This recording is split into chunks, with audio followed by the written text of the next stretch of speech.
Corre, susurró el doctor, deslizando a escondidas una nota frenética en mi bolsillo. No vayas a casa. Tu familia conspira contra ti. Mi corazón se aceleró, no por mi condición médica, sino por la verdad escalofriante detrás de sus palabras. Antes de continuar, suscríbete al canal, dale like al vídeo y cuéntanos en los comentarios desde dónde nos escuchas. La sonrisa de Wayace se extendió demasiado en su rostro, esa expresión que usaba cuando organizaba cenas para personas a las que en secreto despreciaba. Querido, por fin. Estábamos tan preocupados por ti, dijo, mientras sus dedos perfectamente cuidados se aferraban a mi brazo con una preocupación teatral. ¿Verdad, Austin? Mi hijo apenas levantó la vista de su teléfono. Sí, papá. Hora de ir a casa. Necesitas descansar. Las palabras salieron de su boca como ensayadas, mecánicas. Su pulgar seguía deslizando la pantalla, deteniéndose solo para revisar el reloj. 3 veces en 2 minutos. Algo estaba mal. El pasillo de la clínica olía al habitual antiséptico que solía tranquilizarme después de las consultas, pero aquel día me revolvía el estómago. Wayace no había preguntado por los resultados. Austin ni siquiera fingía interés en mi estado. El doctor Torres salió de su oficina con una carpeta en la mano. Su semblante habitual, siempre tan sereno, parecía tenso, gotas de sudor brillaban en su frente a pesar del aire acondicionado helado. Señor Howard, todo parece estable. Su recuperación progresa bien, dijo, aunque su voz temblaba de una manera que nunca le había escuchado. Gracias a Dios, suspiró Wayace, con un alivio que sonaba ensayado. ¿Cuándo podemos esperar que esté completamente funcional otra vez? La pregunta flotó en el aire como humo. Funcional. No sano, no recuperado, funcional. Estas cosas toman tiempo, respondió con cautela el doctor. Los pacientes cardíacos suelen experimentar fluctuaciones cognitivas durante la recuperación. Me entregó los papeles de alta, evitando mirarme a los ojos. Austin levantó la cabeza de golpe, ahora sí interesado. Fluctuaciones cognitivas, confusión temporal, problemas de memoria, dificultad para tomar decisiones complejas. El discurso del médico parecía calculado, cada palabra escogida con precisión quirúrgica. Bastante común después de un evento cardíaco, añadió. Mi mano temblaba mientras firmaba los documentos. Wayace apretó mi brazo con más fuerza, sus uñas atravesando la tela de mi camisa. Austin por fin guardó su teléfono, repentinamente atento. ¿Cuánto tiempo podrían durar esas fluctuaciones? Preguntó Wayace, con una dulzura empalagosa en la voz. Difícil de decir. ¿Semanas? ¿Meses? Algunos pacientes nunca recuperan del todo su lucidez anterior. El doctor Torres se acercó, extendiéndome la mano para despedirse. Cuídese mucho, señor Howard. Cuídese muy bien. Su apretón se prolongó un segundo más de lo normal. Algo crujió en mi palma, un papel doblado, apretado. Sus ojos se cruzaron con los míos apenas un instante, cargados de urgencia y miedo. ¿Listo, querido? Interrumpió Wayace, empujándome ya hacia la salida. Austin nos llevará a casa. El papel ardía en mi mano mientras caminábamos. Desde el umbral, el doctor nos observaba pálido bajo las luces fluorescentes. Lo que me había entregado parecía peligroso, prohibido. Necesito ir al baño, anuncié, apartándome del agarre de Wayace. Su sonrisa vaciló. ¿No puede esperar a que lleguemos a casa? No, respondí más brusco de lo que pretendía. No puede. El baño olía a desinfectante industrial y a miedo. Con dedos temblorosos cerré el pestillo del cubículo y desplegué el papel. La letra apresurada del doctor casi ilegible. No vayas a casa. Tu familia planea declararte incompetente. Corre. Las palabras se desdibujaron mientras mi visión se estrechaba. 15 años de matrimonio. 35 de paternidad. Todo, una mentira. Una larga jugada por dinero. El dolor en mi pecho no venía de mi corazón enfermo, sino de una ruptura más profunda y devastadora. Afuera, escuché pasos. La voz de Austin. «Papá, ¿estás bien ahí dentro?» «Estoy bien», respondí con voz firme, ocultando el terremoto en mi interior. «Solo dame un minuto».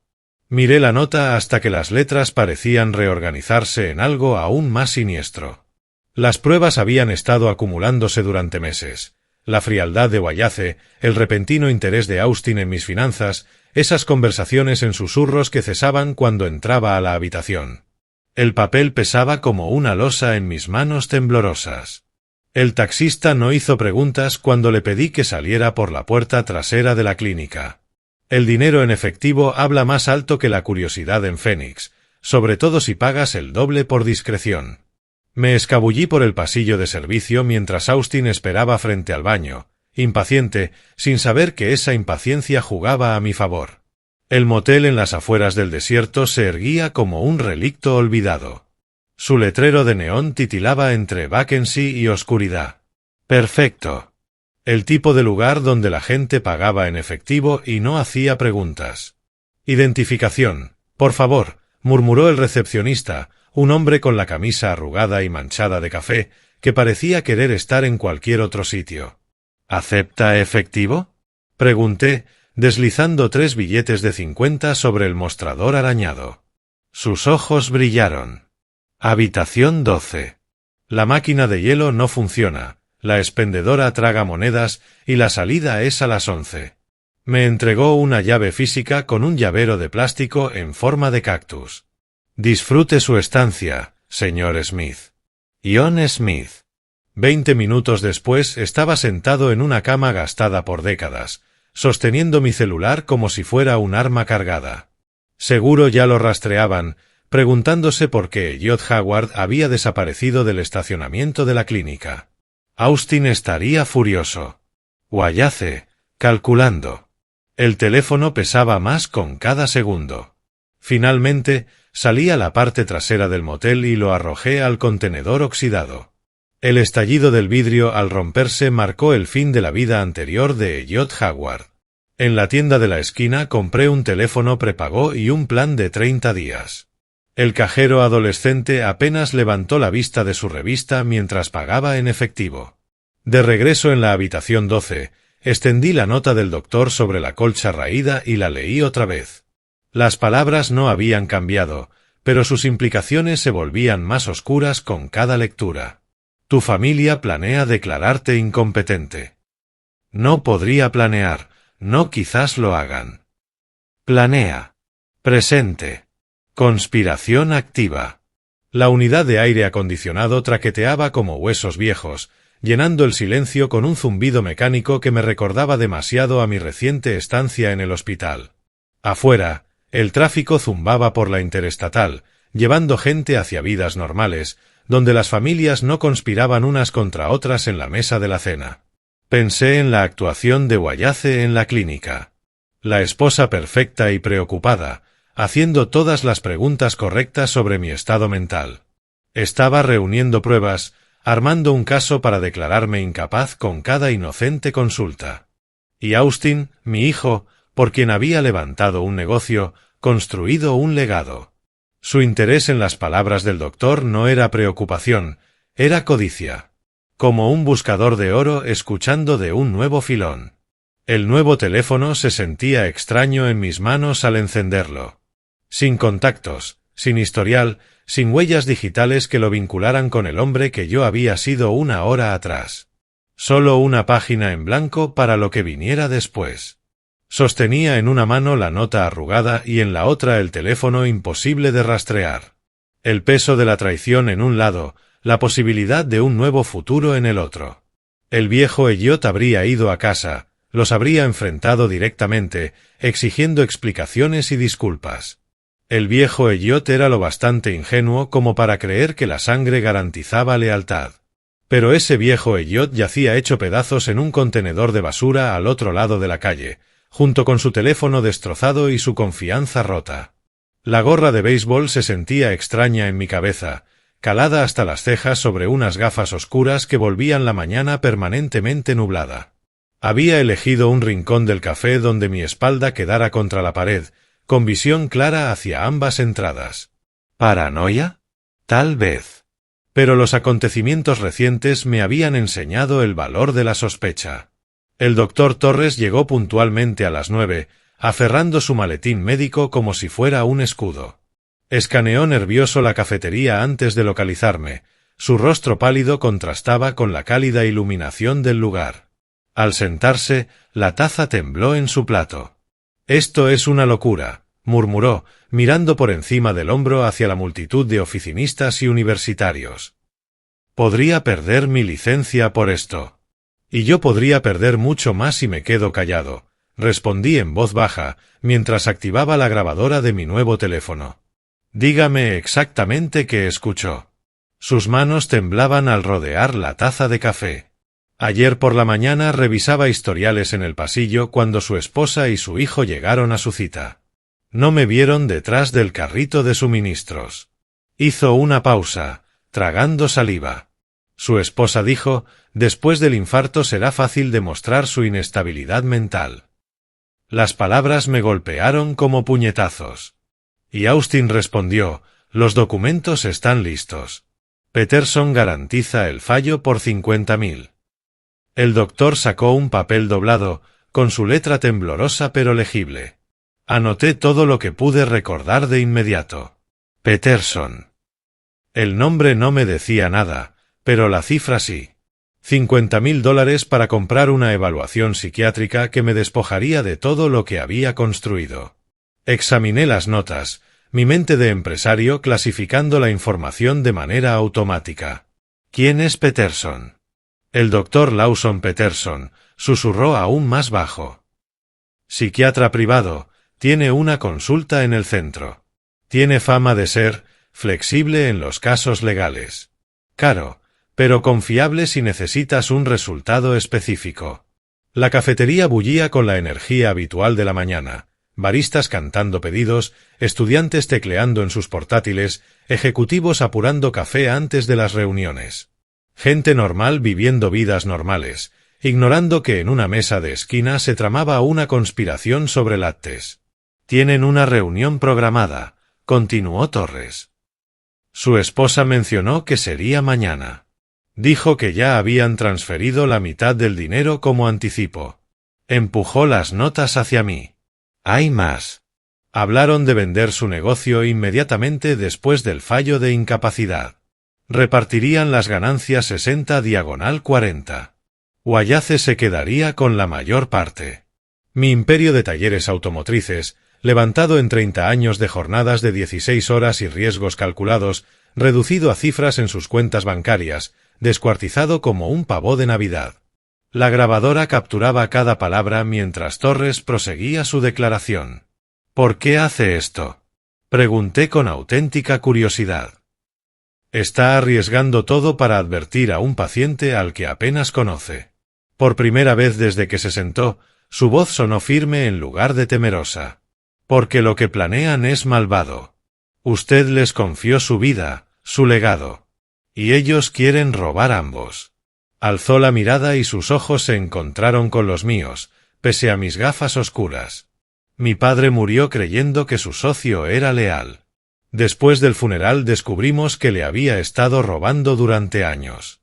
Juré que nunca dejaría que eso le pasara a alguien más, no si podía evitarlo. La transformación en mi interior fue física, como un interruptor que se activaba en mi pecho. La mentalidad de víctima que me había dominado desde que leí la primera nota empezó a desvanecerse, sustituida por algo más frío, más enfocado. Wayace y Austin pensaban que jugaban al ajedrez con un hombre debilitado por un trauma cardíaco. No sabían que habían despertado algo mucho más peligroso, un empresario herido, sin nada que perder. Gracias, dije simplemente, guardando tanto el teléfono como las notas escritas. Me ha dado exactamente lo que necesitaba. Cuando me levanté para irme, Torres me sujetó la muñeca. ¿Qué va a hacer? Lo miré. Un hombre valiente que había arriesgado su carrera para salvar a un desconocido de la traición. Voy a recordarle a mi familia que algunos juegos tienen consecuencias que nunca imaginaron. La luz de la mañana se sentía diferente al salir del café, más brillante pese a las gafas oscuras. Por primera vez en meses, tenía un propósito más allá de la simple supervivencia. El teléfono empezó a vibrar antes incluso de que cerrara la puerta del motel. El nombre de Wayace parpadeaba en la pantalla como una acusación. Lo dejé sonar hasta que volvió el silencio, observando después la notificación, una llamada perdida. En cuestión de minutos volvió a sonar. Para la tarde, la cifra era astronómica, 23 llamadas de Wayace, 12 de Austin. Cada tono ignorado era una pequeña victoria, pero el zumbido constante en la mesilla minaba mis nervios. Los mensajes de texto contaban una historia de desesperación creciente. Primero, Wayace. Elliot, ¿dónde estás? Nos estamos volviendo locos de preocupación. El signo de exclamación parecía forzado, teatral. 1 hora después. Por favor, llama. Revisamos todos los hospitales de Phoenix. Al caer la tarde, la máscara se resquebrajaba. Esto es ridículo. Contesta el teléfono ahora. Los mensajes de Austin empezaban distinto. Papá, llama de inmediato. Avisamos a la policía. ¿A la policía? Probablemente era un farol. Si lo hubieran hecho de verdad, habrían mencionado la clínica. Otro mensaje. Tu desaparición está enfermando a Wayace. No seas egoísta. ¿Egoísta? Qué ironía viniendo de él. Alrededor de las 6, sonó mi teléfono de negocios. Era Kelly Brooks, mi gerente de mayor confianza. Su voz transmitía una preocupación que sabía genuina, distinta a las actuaciones de mi familia. Señor Howard, su esposa pasó hoy por la oficina preguntando por los códigos de acceso a las cuentas. Hizo una pausa, incómoda. Se mostró alterada cuando le expliqué que solo usted podía autorizar cambios. ¿Qué quería exactamente? Pregunté. Acceso administrativo completo. Dijo que usted le había pedido encargarse de las finanzas mientras se recuperaba. El tono de Kelly se endureció. Le respondí que eso no era procedimiento estándar. No le cayó nada bien. Las piezas encajaban como los pernos de una cerradura. Mientras yo me ocultaba en ese motel húmedo y polvoriento, Wayace movía fichas, tanteando los límites, buscando grietas en las defensas de mi negocio. Kelly, gracias por seguir el protocolo. No des acceso a nadie sin una autorización escrita mía, personalmente. Por supuesto, señor. ¿Se encuentra bien? Suena diferente. Diferente, sí. Porque por fin estaba viendo con claridad después de 15 años de ceguera voluntaria. Tras colgar, me senté en el borde de la cama y dejé que los recuerdos emergieran. La risa de Vincent resonando en nuestro viejo taller la primera vez que le mostré el negocio. El primer día de Austin en el taller, ansioso y orgulloso de trabajar junto a su padre. Las cenas familiares donde hablábamos de planes de expansión, compartíamos sueños, construíamos futuros juntos. Ahora, esas mismas personas planeaban robar todo lo que Vincent y yo habíamos construido. La herencia de Austin, ganada con años enseñándole el negocio, se había convertido en un botín a reclamar mediante un fraude legal. Mi teléfono volvió a vibrar. Wayace. Elliot, ¿qué hiciste con las cuentas? Maldito. La fachada finalmente se resquebrajaba. Se acabó la rutina de esposa preocupada. Se acabó la falsa preocupación por mi salud. Lo único que quedaba era la rabia desnuda de verse bloqueada de mi dinero. La foto de nuestra boda en la mesilla parecía burlarse de mí. Wayace, radiante en su vestido elegante. Yo, en mi mejor traje. Ambos sonriendo, creyendo que comenzábamos una nueva vida. Vincent llevaba 2 años muerta cuando conocí a Wayace. En aquel entonces ella me pareció una salvación, una oportunidad para reconstruir la felicidad después de una pérdida devastadora. Prométeme que volverás a encontrar el amor, me había susurrado Vincent en su última estancia en el hospital. Cuida de Austin, pero no dejes que el duelo consuma tu vida. Ella confió en mi juicio, creyó que elegiría sabiamente. En cambio, invité a una depredadora a nuestro hogar, le di acceso a todo lo que Vincent y yo habíamos levantado juntos, y permití que manipulara mi dolor hasta convertirlo en afecto rentable. El teléfono enmudeció por primera vez en 8 horas. En ese repentino silencio pude escuchar mi propio corazón, aún irregular desde el infarto que había iniciado esta pesadilla. Pero mi mente estaba más clara que en meses. Mañana comenzaría a contraatacar. No con confrontaciones ni súplicas emocionales, sino con la misma precisión meticulosa con la que construí mi imperio empresarial. Wallace y Austin creían estar jugando al ajedrez contra un rey debilitado. No tenían idea de que habían despertado algo mucho más peligroso. La gorra de béisbol ahora se sentía natural, como una armadura contra el reconocimiento. Pasé 3 días desmantelando metódicamente el acceso de mi familia a todo lo que importaba. Cada visita al banco, cada cambio de contraseña, cada autorización cancelada era como arrancar sus garras de la obra de mi vida. La primera parada fue en el Central Phoenix Bank, donde había mantenido mis cuentas principales durante 20 años. El gerente, Stevens, me conocía lo suficiente para procesar mis solicitudes sin hacer demasiadas preguntas. Código de seguridad 7749, dije en voz baja, deslizando mi identificación sobre su escritorio. Necesito bloquear de inmediato el acceso a las cuentas conjuntas. Los dedos de Stevens se movieron sobre el teclado con eficiencia mecánica. ¿Algún motivo en particular, señor Howard? Prevención de fraude. Alguien ha intentado acceder sin autorización. No era del todo mentira. Listo. El acceso de la señora Howard queda suspendido hasta que usted autorice lo contrario por escrito. Me entregó los nuevos acuerdos de cuenta. ¿Algo más? Cambie todas las contraseñas en línea. Genere nuevas preguntas de seguridad. Quiero un cortafuegos completo. El proceso tomó 2 horas. Al salir, Wallace y Austin estaban bloqueados de cada cuenta empresarial, línea de crédito y sistema de pagos automáticos bajo mi control. Mi teléfono, en silencio, mostraba 17 llamadas perdidas. El segundo día trajo visitas a 3 instituciones financieras más. Una consulta legal confirmó lo que ya sospechaba. Como titular principal de las cuentas y dueño de los negocios, yo tenía absoluta autoridad sobre los privilegios de acceso.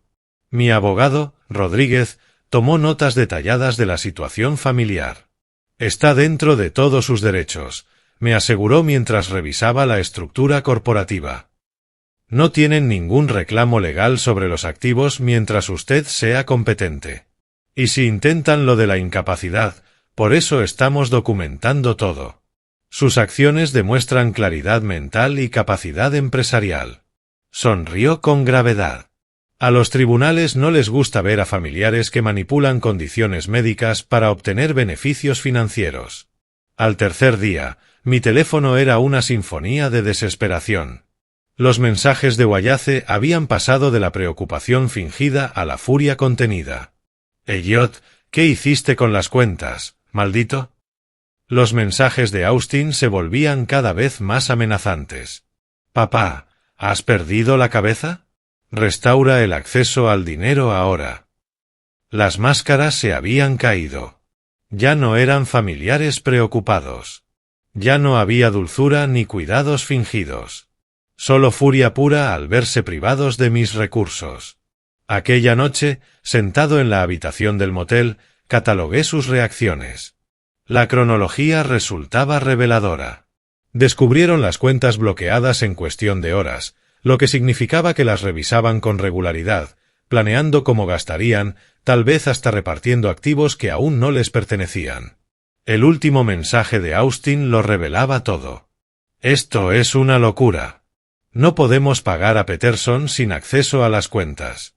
Estás destruyendo todo». Peterson. El psiquiatra corrupto del que Torres me había hablado. Austin acababa de confirmar su cronograma y su dependencia financiera. Necesitaban mi dinero para comprar la evaluación que les robaría mi dinero.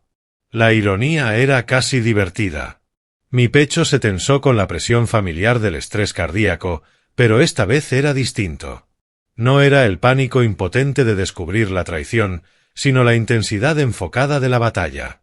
Había pasado 40 años construyendo relaciones de negocios, aprendiendo a leer a las personas, comprendiendo el valor de la ventaja. Wallace y Austin habían cometido un error fundamental. Creyeron que mi infarto me había debilitado de manera permanente, haciéndome dependiente de sus cuidados y consejos. En realidad, lo único que había hecho era quitarme la venda emocional. El último mensaje del día llegó con la voz de Austin, fría y amenazante. «Papá, tienes 24 horas para arreglar esto. Después tomaremos otras medidas. No nos pongas a prueba». ¿Otras medidas? Las palabras flotaban en el aire del desierto como humo de un incendio lejano.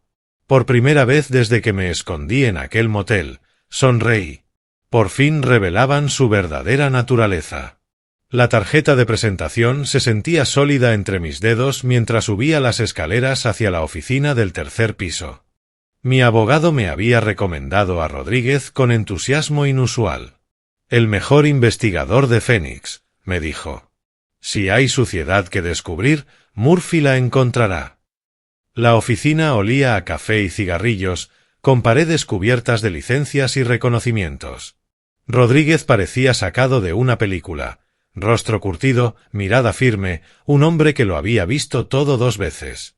Su abogado me explicó lo básico, dijo, señalando la silla frente a su escritorio desordenado. Conspiración familiar, fraude financiero, declaración de incapacidad. ¿Hasta dónde quiere que escarbe? Hasta el fondo. Necesito pruebas que se sostengan en un tribunal. Le advierto, familias tan motivadas suelen tener múltiples secretos. ¿Está preparado para lo que pueda encontrar? Pensé en las amenazas de Austin, en la rabia de Wallace al quedarse sin acceso. No creo que puedan sorprenderme más. Rodríguez soltó una risa sin humor. Palabras famosas. Dame 3 días. La llamada llegó el jueves por la tarde. Necesita ver esto en persona, dijo Rodríguez. Traiga su medicación para el corazón. La oficina se sentía distinta cuando regresé. Más pesada. Una mesa cubierta de equipo fotográfico, otra llena de documentos financieros. Rodríguez parecía haber bebido más café de lo habitual. Su esposa ha estado ocupada, dijo, empujando una carpeta de Manila hacia mí. 8 meses de romance con un tal Chávez James.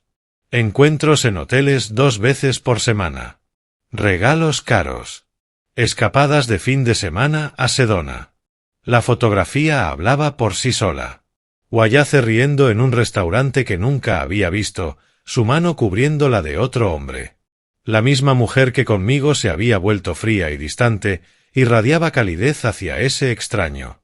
Las fotos del pasillo del hotel los mostraban entrando juntos a las habitaciones, con marcas de tiempo que probaban la regularidad de sus encuentros. Y su hijo, Rodríguez, frunció el ceño. $340,000 en deudas de juego. Casinos en línea, mesas de póker en Las Vegas, partidas clandestinas en Tucson. Los acreedores ya se están poniendo desagradables. Llamadas de amenaza, visitas a su apartamento. El análisis financiero dibujaba un cuadro de desesperación creciente. Las deudas de Austin se habían disparado en el último año, coincidiendo exactamente con su mayor involucramiento en mi empresa. Cada vez que yo le elogiaba su dedicación, en realidad él calculaba cuánto podía robar. La cronología es interesante, continuó Rodríguez. Ambos problemas comenzaron hace unos 10 meses, justo después de su primer episodio cardíaco. Como si hubieran visto una oportunidad en su vulnerabilidad. Mi pecho se contrajo, pero me obligué a concentrarme en la evidencia. Antecedentes del amante, siguió Rodríguez, Chávez James, 42 años. 3 matrimonios previos, todos acabaron en divorcios con disputas financieras. 2 investigaciones por fraude, nunca condenado. Su esposa no es su primera víctima adinerada. Las fotos no dejaban de llegar. Wallace y Chávez comprando joyas que yo nunca había visto en sus manos. Tickets de cenas cargados a tarjetas que no reconocía. Registros de hotel que probaban que ella llevaba meses mintiendo sobre su paradero. Están planeando algo más grande, añadió Rodríguez. James ha estado investigando la ley de herencias en Arizona, procedimientos de divorcio, declaraciones de incompetencia. Esto no es solo un romance. Es una sociedad de negocios. Me quedé mirando las fotos de vigilancia hasta que los rostros se difuminaron. La mujer con la que me casé, con quien compartí mi casa y en quien confié mi futuro, llevaba meses planeando mi destrucción mientras compartía mi cama. La adicción al juego de Austin servía como la coartada perfecta. Todos asumirían que su desesperación financiera lo había llevado a actuar así, cuando en realidad era codicia calculada. Hay más, dijo Rodríguez en voz baja. James tiene un historial de apuntar a hombres mayores con activos empresariales.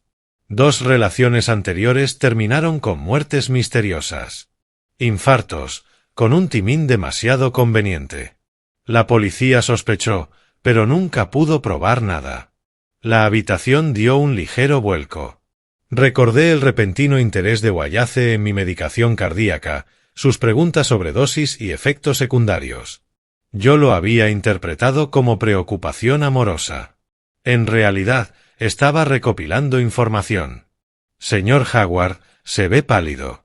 Estoy bien, mentí de forma automática, como un mecanismo de defensa. Solo estoy procesando la magnitud de la traición. Rodríguez organizó las fotos en pilas ordenadas. ¿Cuál es su siguiente paso? Me puse de pie con cuidado, las piernas inestables por algo más que los efectos secundarios de la medicación. La carpeta con pruebas pesaba como plomo en mis manos, la destrucción total de 15 años de matrimonio y 35 de paternidad. Ahora sé contra qué estoy luchando de verdad, dije, mirando la foto de Wallace besando a Chávez en el lobby de un hotel. Y ellos no tienen idea de lo que se les viene encima. Las fotos de vigilancia cubrían cada centímetro del gastado cubrecama como piezas de un rompecabezas armado con traición. Las ordené cronológicamente, construyendo una línea de tiempo que narraba la destrucción calculada de todo lo que había construido. 12 de febrero. Wallace y Chávez en un restaurante desconocido, su mano descansando con naturalidad sobre el brazo de él. Esa misma noche, ella me dijo que se sentía cansada, que necesitaba espacio para procesar mi crisis de salud. Yo había respetado su necesidad emocional, sin sospechar que lo que buscaba era espacio físico para otro hombre. 3 de marzo. Austin saliendo de un casino en Las Vegas a las 2 de la madrugada, el rostro tenso con una presión que yo había confundido con preocupación por mi recuperación. La marca de tiempo coincidía con su repentino interés en la planificación de sucesión empresarial y sus comentarios cuidadosamente formulados sobre prepararme para lo inevitable. 18 de marzo. Wallace comprando joyas con Chávez, eligiendo piezas que nunca vi en sus manos. El recibo mostraba un brazalete de $5,000 cargado a una tarjeta desconocida. Esa noche me acusó de ser controlador con las finanzas, insinuando que me estaba volviendo paranoico con el dinero. Cada fotografía era un golpe físico, pero juntas formaban un patrón irrefutable. El romance había comenzado 10 meses atrás, justo después de mi primer episodio cardíaco. Las deudas de Austin habían explotado en el mismo periodo. Habían visto mi debilidad como una oportunidad, no como algo que merecía apoyo. Mi cuaderno se llenó de fechas y observaciones mientras reconstruía el último año de mi vida. La repentina frialdad de Wallace cobraba sentido, se estaba desconectando emocionalmente mientras planeaba mi ruina financiera. El estrés de Austin en el trabajo no era preocupación por mi salud, sino frustración por tener que esperar su herencia. La prueba más condenatoria estaba en el fondo de la carpeta. Una tarjeta de presentación del Dr. Lawson Peterson, recuperada de la billetera de Austin durante la investigación. El mismo psiquiatra del que Torres me había advertido, el hombre que declararía mi incompetencia por $50,000.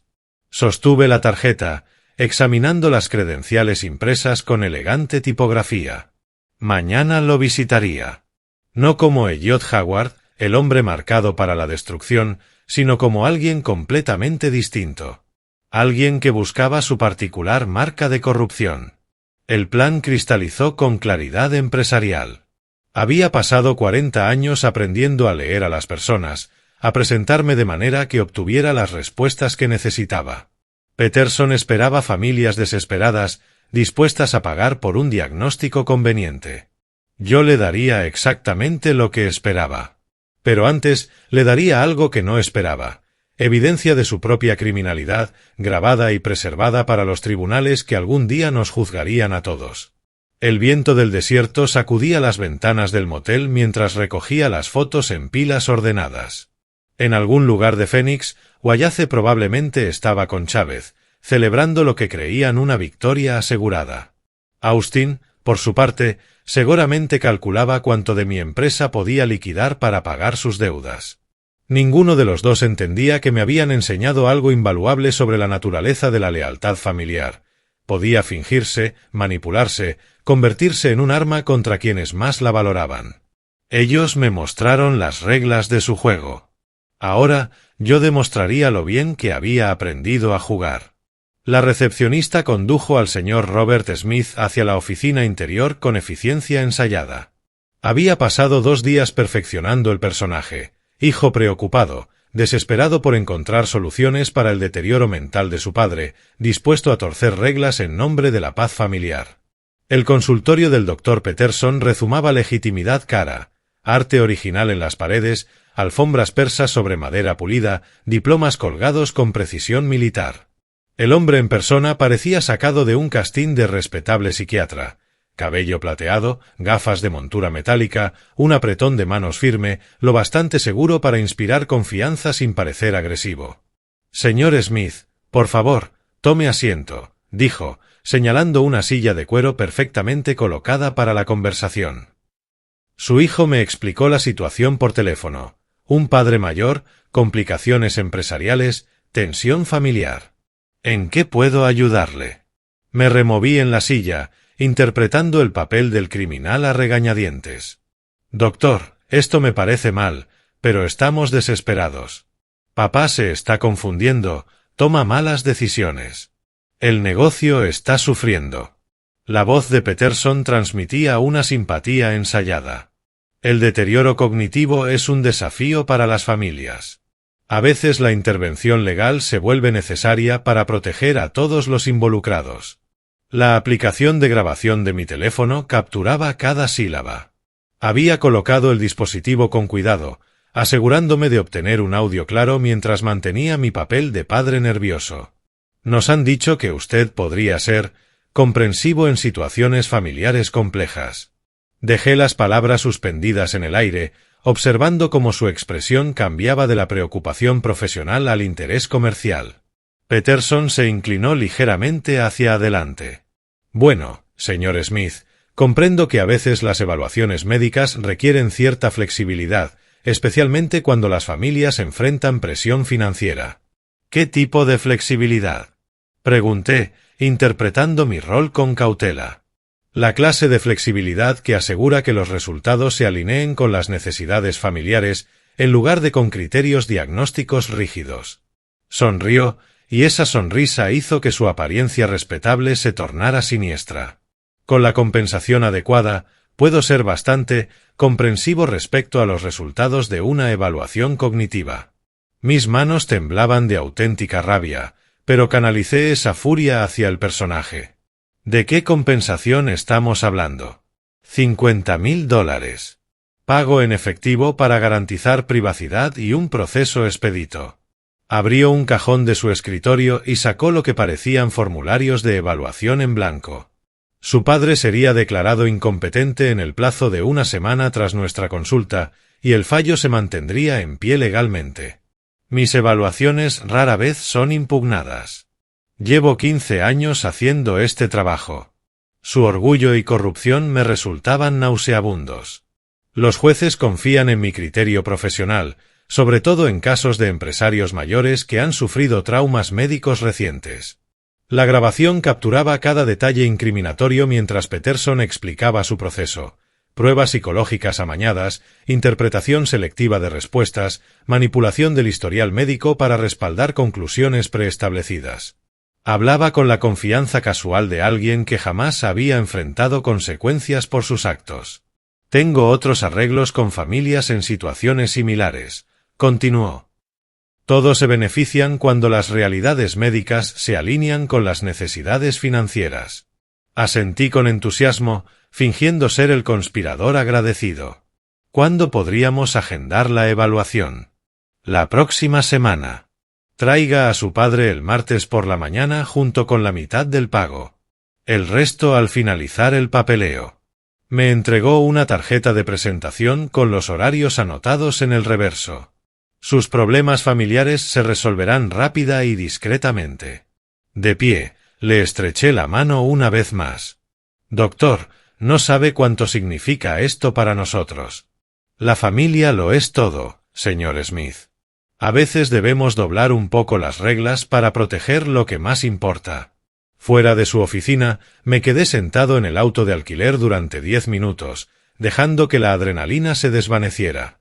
La grabación contenía todo lo necesario para destruir la carrera de Peterson y su red criminal. Cifras específicas, confesiones de fraude previo, métodos detallados para manipular evaluaciones. Pero lo más importante era que probaba que la conspiración contra mí iba más allá de la codicia de mi familia. Estaba respaldada por corrupción profesional. Peterson no solo aceptaba sobornos, había convertido en negocio la destrucción de la autonomía de los ancianos para lucrar con ella. La evidencia era perfecta. Legalmente admisible. Devastadora. Ahora solo necesitaba una última pieza, la confesión de Wallace. Sus propias palabras, grabadas con su propia voz. Era momento de organizar un reencuentro con mi amada esposa. Wallace se veía radiante bajo la iluminación tenue del bistró, su confianza brillando mientras me observaba como a un hombre que creía haber destruido por completo. Había pasado una hora perfeccionando mi aspecto, barba descuidada, ropa arrugada, manos que temblaban lo justo para sugerir los efectos secundarios de la medicación cardíaca. Elliot, querido, te ves terrible. Su preocupación sonaba casi genuina. ¿Estás tomando bien la medicación? Lo intento, pero todo parece tan complicado. Dejé que mi voz se quebrara ligeramente, el sonido de un hombre abrumado por fuerzas fuera de su control. El negocio, las finanzas, hasta las decisiones más simples, todo es demasiado. Ella extendió la mano sobre la mesa, cubriendo la mía. Ese gesto me habría consolado 3 semanas atrás. Ahora se sentía como la prueba de una serpiente tanteando si su presa ya estaba muerta. Por eso quería que nos reuniéramos esta noche. Abrió un maletín elegante, revelando documentos que reconocí al instante, formularios de poder notarial. Necesitamos transferir las responsabilidades del negocio a Austin antes de que las cosas empeoren. Pero algunos días me siento mejor. Elliot, cariño, el corazón no miente. Su voz tenía la paciencia condescendiente de quien explica la realidad a un niño confundido. El doctor Peterson confirmó lo que todos sospechábamos. Tu capacidad cognitiva ha quedado comprometida por el trauma cardíaco. La aplicación de grabación capturaba cada palabra de su actuación. Wallace siempre había sido hábil manipulando emociones, pero aquella noche actuaba a nivel profesional. Cada gesto, cada inflexión, todo diseñado para reforzar mi supuesta indefensión. Austin está listo para asumir el control inmediato. Conoce el negocio, tiene buenas relaciones con los clientes clave. Empujó los documentos hacia mí. Firma esta noche y nosotros nos encargamos de todo. No más estrés. No más decisiones difíciles. Tomé el bolígrafo con dedos temblorosos. ¿Qué exactamente estoy firmando? Poder notarial a favor de Austin.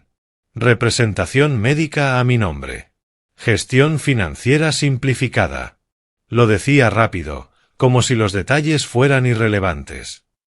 Solo formalidades para protegerte de ti mismo durante esta etapa difícil. Los documentos eran exhaustivos. Control total sobre las operaciones del negocio, decisiones médicas, cuentas financieras. Todo lo necesario para liquidar mi vida entera mientras me mantenían legalmente incapaz de detenerlos. Una vez firmados, Austin podrá iniciar el proceso de venta del negocio. Ya tenemos compradores interesados. La emoción de Wayace empezaba a asomar, la máscara cuidadosamente construida deslizándose. Una liquidación rápida proveerá flujo de efectivo inmediato para gastos médicos. Gastos médicos. Lo decía con un entusiasmo perturbador. Cuidados a largo plazo, enfermería privada, monitoreo cardíaco especializado, tratamientos psiquiátricos para mi supuesta demencia. Enumeraba servicios que no necesitaba con demasiada avidez. La venta del negocio asegurará que recibas la atención adecuada, mientras brindamos seguridad a la familia. Firmé los documentos falsos que Rodríguez había preparado. Páginas sin valor legal, pero lo bastante convincentes para satisfacer la necesidad de Wayace de resultados inmediatos. Mientras escribía, ella detallaba todo el plan con la crueldad casual de quien describe un proceso industrial. La evaluación de Peterson la próxima semana formalizará tu incompetencia. Después de eso, Austin asumirá el control del negocio y yo seré tu tutora legal. Sonrió con calidez, una expresión aterradora por lo genuina que parecía. En 60 días estarás en una residencia cómoda y habrás simplificado tu complicada situación financiera. La palabra simplificado llevaba un peso especial. Todo lo que había construido, reducido a activos líquidos para su conveniencia. ¿Y la casa? ¿Nuestro matrimonio? Oh, cariño, te visitaré regularmente. Pero el cuidado es muy exigente, y yo no estoy capacitada para un nivel tan complejo de atención médica. Me apretó la mano con falsa simpatía. La atención profesional es lo mejor para todos.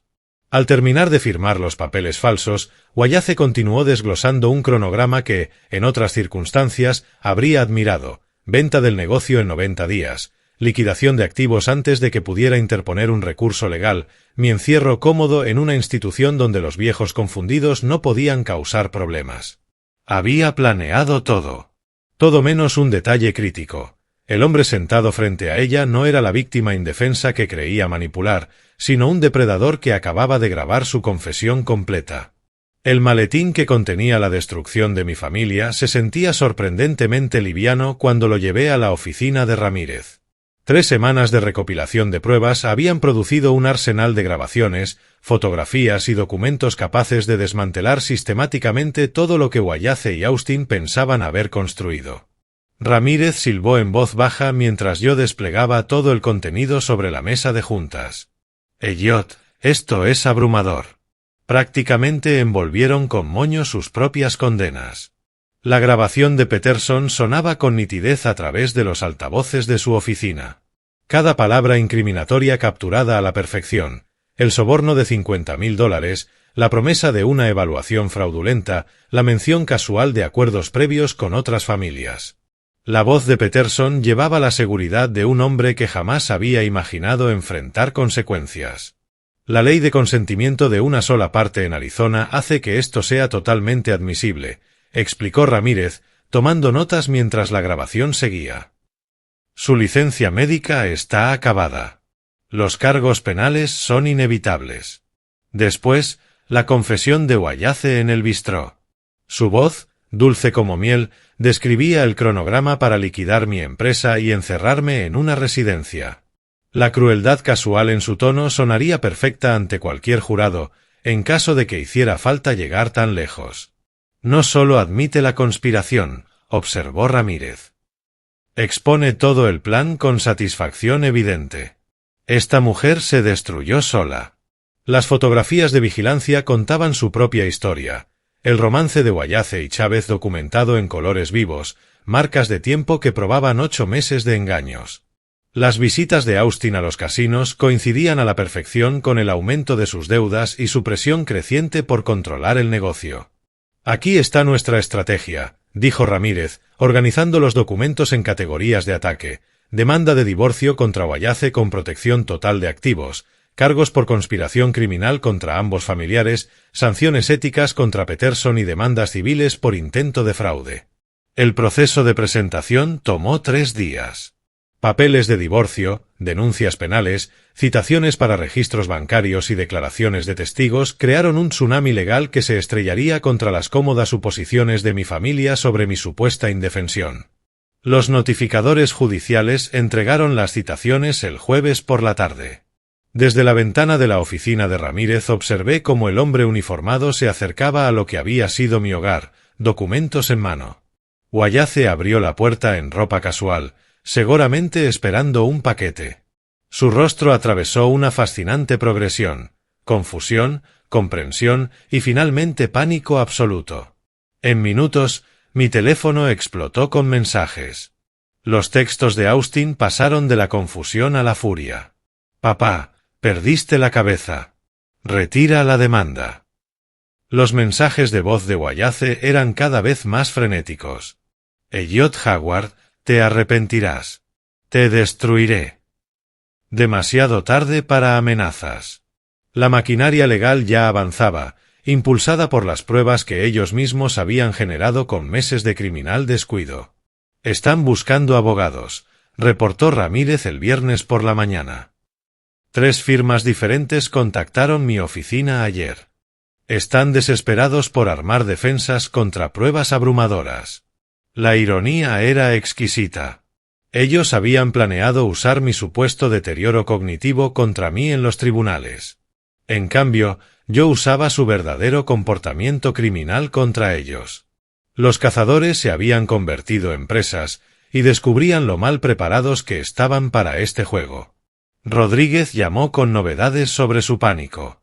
Austin maxeó sus tarjetas de crédito contratando abogados. Wallace intentó acceder a fondos de emergencia en cuentas que usted ya había congelado. Están financieramente desesperados y legalmente condenados.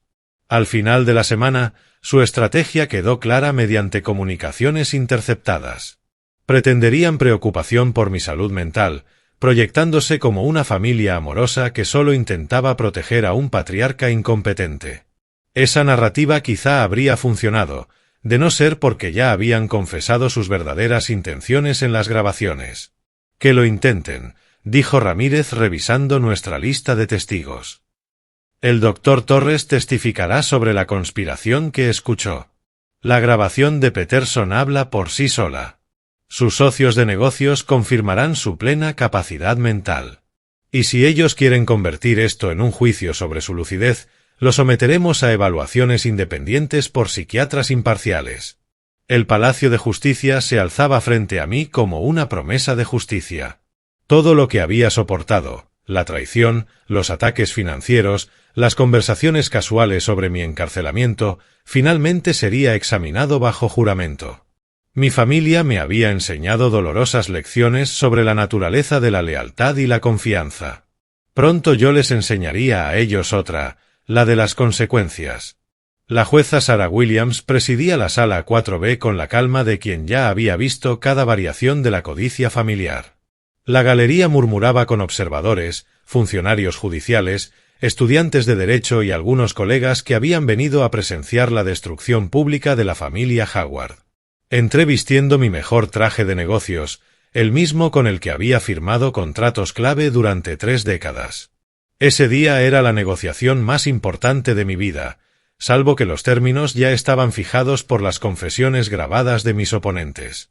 Wallace estaba en la mesa de la defensa, viéndose más pequeña de lo que recordaba. Sus ropas caras no lograban ocultar la ansiedad hueca en sus ojos. Austin se retorcía a su lado, con ojeras que revelaban noches sin dormir desde que recibió su citación. Los abogados a su alrededor llevaban la expresión de quienes deben defender lo indefendible. «Su señoría», empezó Ramírez, con voz clara y firme, «la evidencia demostrará una conspiración calculada para despojar al señor Howard de la obra de su vida mediante falsas acusaciones de incompetencia mental». La grabación de Peterson fue la primera en sonar, llenando la sala con una claridad demoledora. $50.000 por una evaluación psiquiátrica falsa, referencias casuales a otras familias que había ayudado. El rostro de la jueza se oscurecía progresivamente mientras la corrupción de Peterson se desplegaba en sus propias palabras. «Esta grabación fue obtenida legalmente», explicó Ramírez, «durante la investigación del señor Howard sobre la conspiración en su contra. Después vino la confesión de Wallace en el bistró, su voz resonando a través de los altavoces mientras detallaba los planes de liquidación de mi empresa y mi internamiento forzoso. La galería se agitó cuando la escucharon hablar con total naturalidad de simplificar mi situación financiera, un eufemismo corporativo para robo. El doctor Torres subió al estrado con nervios visibles, sus manos temblando mientras juraba decir la verdad. Escuché a la señora Howard y a Austin planear declarar incompetente al señor Howard, testificó. Mencionaron un pago de $50,000 al doctor Peterson por un fallo garantizado. ¿Y cuál era su evaluación profesional sobre la capacidad mental del señor Howard? Preguntó Ramírez. Completamente normal. Su recuperación cardíaca progresaba bien, sin ningún deterioro cognitivo. El contrainterrogatorio de Austin reveló la magnitud de su desesperación. Bajo presión, su discurso ensayado sobre preocupación por mi bienestar se desmoronó hasta convertirse en admisiones de deudas de juego y presiones empresariales. Debía usted $340,000 a varios acreedores, lo apretó el fiscal. Eso no era la preocupación principal, balbuceó Austin. Estábamos preocupados por la salud de papá. ¿Preocupados al punto de reunirse en secreto con un psiquiatra para declararlo incompetente? El silencio de Austin habló más que 1000 palabras. El jurado lo observaba debatirse entre mentir bajo juramento o confirmar su culpabilidad. El testimonio de Wallace resultó aún más devastador. Su abogado claramente le había aconsejado no subir al estrado, pero su ego la empujó a intentar controlar el daño. Bajo juramento, su encanto manipulador se convirtió en un desfile de mentiras obvias. Señora Howard, ¿mantuvo usted una relación de 8 meses con el señor Chavez James mientras planeaba declarar incompetente a su esposo? Nuestro matrimonio estaba complicado por los problemas de salud de Elliot, intentó desviar. Las fotografías de vigilancia aparecieron en los monitores de la sala del tribunal, Wallace y Chavez en abrazos íntimos, cenas lujosas, registros de hotel. El rostro de ella se tiñó de rojo mientras la evidencia innegable la rodeaba como un juicio silencioso. Señoría, dijo la jueza Williams durante un breve receso. Rara vez he visto pruebas tan abrumadoras. Las propias grabaciones de los acusados prácticamente llevan este caso por sí solas. Cuando la audiencia se reanudó, los testigos de carácter subieron al estrado para hablar de mi capacidad empresarial y de mi lucidez mental. Antiguos socios describieron conversaciones recientes, decisiones estratégicas y análisis financieros complejos que demostraban un pensamiento claro y preciso. La última jugada de la defensa, sugerir que yo había manipulado las grabaciones, se derrumbó cuando los peritos en audio confirmaron su autenticidad. Cada palabra, cada pausa, cada admisión incriminatoria era genuina. Austin se quebró durante los alegatos finales. Lágrimas le corrían por el rostro mientras el peso de su traición se hacía innegable. Nunca quise que llegara tan lejos, susurró a su abogado, lo bastante alto para que lo escucharan los presentes. La jueza Williams anunció su decisión con la formalidad propia de su cargo, aunque sin lograr ocultar el desprecio en su voz. La evidencia demuestra una conspiración de una crueldad sobrecogedora. La familia del señor Howard explotó su vulnerabilidad médica para intentar robarle la obra de toda una vida. El golpe final del mazo resonó en la sala como un disparo, cerrando los planes de mi familia y abriendo la puerta a sus consecuencias. La luz de la mañana se filtraba por las altas ventanas de mi despacho en la esquina, iluminando motas de polvo que danzaban como pequeñas celebraciones. Habían pasado 3 semanas desde el fallo definitivo del tribunal, y yo regresaba a mi empresa por primera vez desde aquella tarde de abril, cuando el doctor Torres me deslizó una advertencia que me salvó la vida. La fotografía de Vincent volvía a ocupar su lugar de honor sobre mi escritorio, su sonrisa intacta pese al caos que había devorado todo a su alrededor. Las fotos de Wallace habían desaparecido al día siguiente de la sentencia. Pero Vincent sí pertenecía allí.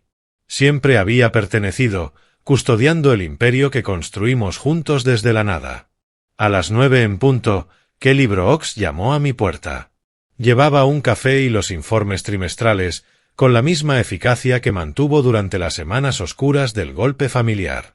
Su lealtad en aquellos días le había ganado algo que el dinero no puede comprar, mi confianza absoluta. Bienvenido de nuevo, señor Howard, dijo, dejando el café con precisión. Los nuevos contratos están listos para su firma y la reunión de equipo está programada para las 10. Kelly, siéntate, le indiqué, señalando la silla frente a mi escritorio. Tenemos que hablar de tu futuro aquí. Su expresión se volvió cautelosa, quizá temiendo que, tras la traición de mi familia, yo viera con recelo cualquier cercanía. Ha sido ascendida a directora de operaciones, con efecto inmediato, continué. Tu salario se duplicará y recibirás un 15% de participación en la empresa. Los documentos ya estaban preparados, firmados y notariados. Los ojos de Kelly se abrieron de par en par al leer los términos, su compostura profesional quebrándose en una emoción genuina. Señor, no sé qué decir. Di que me ayudarás a reconstruir este lugar y hacerlo digno de la gente que realmente lo merece. El Nuevo Testamento descansaba en el cajón de mi escritorio, completamente reescrito con la sabiduría dolorosamente adquirida sobre la lealtad y la familia. Wallace y Austin solo aparecían para confirmar su completa desheredación. La mayor parte de mi patrimonio financiaría la investigación contra el cáncer en nombre de Vincent, con porciones sustanciales reservadas para los empleados que habían demostrado su valía con décadas de servicio fiel. Mi teléfono vibró con un mensaje de Rodríguez, el investigador privado cuyo trabajo me había dado la victoria. Sé que querrás saberlo. A Peterson le revocaron la licencia médica ayer. Enfrenta cargos criminales. Wallace y Austin están vendiendo lo que les queda para pagar abogados. Justicia servida con la misma precisión meticulosa de una empresa bien dirigida. Caminé hacia la ventana que daba al centro de Phoenix, la ciudad del desierto extendiéndose hacia montañas que habían visto generaciones construir y destruir, triunfar y traicionarse. La vista me recordó que la supervivencia depende, muchas veces, de ver con claridad, sin las ilusiones cómodas que casi me cuestan todo. Los pedazos desgarrados de la nota del Dr. Torres yacían en la papelera, descartados al fin después de cumplir su propósito. No vuelvas a casa. Tu familia planea declararte incompetente. Huye. Las palabras me habían parecido imposibles cuando las leí por primera vez. Una pesadilla irreal. Ahora sonaban a salvación. Prueba de que, a veces, las personas más inesperadas se convierten en los aliados más importantes. El Dr. Torres había arriesgado su carrera para salvar a un paciente que apenas conocía. Ese acto de coraje moral había encendido la mecha de todo lo que siguió. El intercomunicador zumbó. Señor Howard, la reunión del personal está lista para comenzar. Ya voy, Kelly, respondí. Me acomodé la corbata y tomé la fotografía de Vincent, llevándola conmigo hacia la sala de conferencias. Allí me esperaban las personas que habían elegido la lealtad cuando la traición habría sido lo más fácil, que mantuvieron la fe cuando la duda era comprensible. Ellos eran ahora mi verdadera familia. Unidos no por la sangre ni por un papel de matrimonio, sino por un propósito común y un respeto mutuo. Mis parientes de sangre me habían dado una lección dolorosa sobre la diferencia entre quienes permanecen a tu lado y quienes solo se quedan cerca hasta que aparece algo mejor. Pero esa lección, por costosa que fuera, valió la pena. Porque ahora sabía con exactitud quién merecía mi confianza, mi lealtad y mi legado.